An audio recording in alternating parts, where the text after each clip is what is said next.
Three Square Food Bank, and we did a community champion event here, and so we're excited to be back. Of course, Vegas has treated us real well. Yeah, like Just a little hot. I can't believe it's been almost a year since SummerSlam. In May, it's like, where does the time go? You know? Oh, when we travel, of course you're traveling everywhere. You truly, we were just talking about how long I've been with the company now. It's been 5 years, and I'm just like, it's just been a flash, because that was WrestleMania 34 in New Orleans. Now, like, does it ever feel like Groundhog Day at all? Being... Well, I was actually talking about this the other day, because literally through live events to TV, I went, left Colorado, then I went South Dakota, Montana, Nebraska, back to Florida. And the thing is when you wake up in the middle of the night and you don't know where the bathroom is, and you walk into a wall and you're like, oh, it's a different hotel from the other night before. That's the thing. So this event with Three Square, and you're benefiting families in the Las Vegas area. Like, how great is this? Like the best part of the job? So for me, of course, TV is thrilling and exciting, and our premium live events are, we're going to have this week, whether it was SummerSlam or whether it was Money in the Bank, are truly epic and outrageous, and we love being with the WWE Universe, but to be in the cities and meet the people that are doing the groundwork here and making it a better community. When we come to Vegas, we see a lot of sparkles, right? We see a lot of the Strip, and the amount of families in need, and it's companies like this and organizations like this. We did a whole day yesterday, WWE Community, I love the team that we work with, and head by our global ambassador Titus O'Neil. It's hard for me not to get emotional, because, and I'm doing now, what you're doing really makes a difference. And seeing that you see the real faces of the community, it means the world to me, honestly. So how did things start for you? How did you land this dream job? Truly, right?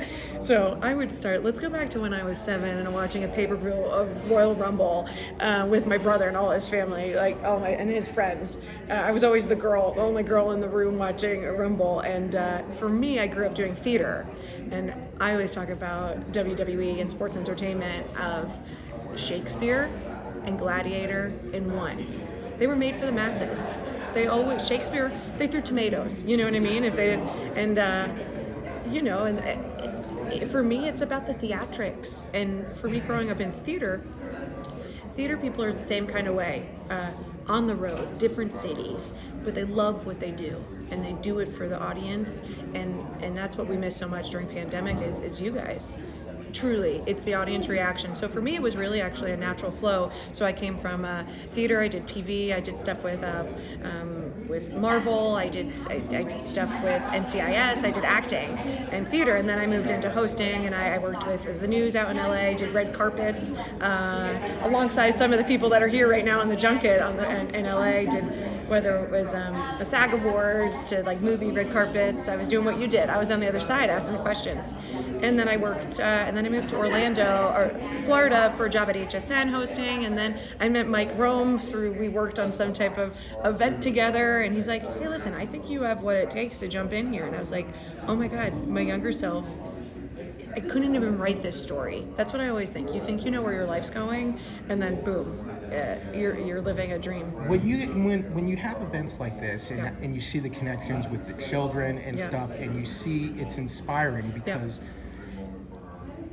as talents, you guys are real life superheroes. I mean, is that ever intimidating or daunting, or do you? Well, I like to say I get to support the stars. The superstars. They are superheroes, and I see it, and I'm there to make sure they're all doing great and introing them and doing all the interviews, like I said. So I'm a supportive guest star superhero. I'm the Robin, or maybe I'm the Lois Lane. I'm Lois Lane. That's Nikki ASH. She calls me her Lois Lane. So I was talking about yesterday when we were doing the WWE Community events, we went to Opportunity Village, and it was adults with disabilities, intellectual and physical, and man, were they super fans. And what they were doing there is they were training actually to go into the workforce. And so there was a woman there, Lizzie, awesome enthusiasm. She was just fantastic, and she's now been at Starbucks for 4 years working. Got Employee of the Month. It was an inspiration, and let me tell you, I got some of the best hugs in the world. And then also yesterday we were at Goody Two Shoes, which was another awesome organization that was all about kids in need, getting them shoes, giving them the ability, empowering them through choice. And we went shoe shopping. Me and Asuka were helping all these kids try on these shoes with glitter shoes and light up shoes. It was the most fulfilling thing, and it's what it's all about. Do the superstars ever throw you a curveball when you're one-on-one with them and like Oh, to keep you are we on your TV toes? or are we on digital? I mean, we're all of it. Yeah, of course. That's what makes it the best time. I'm like, there might be times, I might be a little. Throw me the curveballs. That's honest reaction. That's the fun. That's what live is all about. That's what live theater, that's what live performance is all about. And you know what? Those are the ones you always talk about. Those are the memories that are really vivid. All right, so last question. And nerve-wracking. So last question tomorrow, Money in the Bag. Yeah, let's do it. What's the premiere match tomorrow? We got Ronda Rousey, Bianca Belair. We have the Money in the Bank So matches. yeah, I'm going to go all, Money in the Bank ladder matches will all be show-stopping, epic, outrageous. I'm gonna watch Liv Morgan. I'm gonna put that out there. I'm definitely be watching Liv Morgan on that. Yeah, she's just watching her at live events, watching her at TV. Every time jaw drop, she just so talented and a great, awesome energy in the locker room. Love me some Bianca Belair. And you know what? She got a curveball. She's now in the ring with Carmella, looking fabulous, looking awesome, and she's a talent. And both of them. I love watching the women's division. I'm so proud of my entire locker room, and I'm their inspiration. Thank you so much for your time, and thanks for doing what you're doing. Yeah, thank you guys. Really appreciate it. Appreciate it. Okay.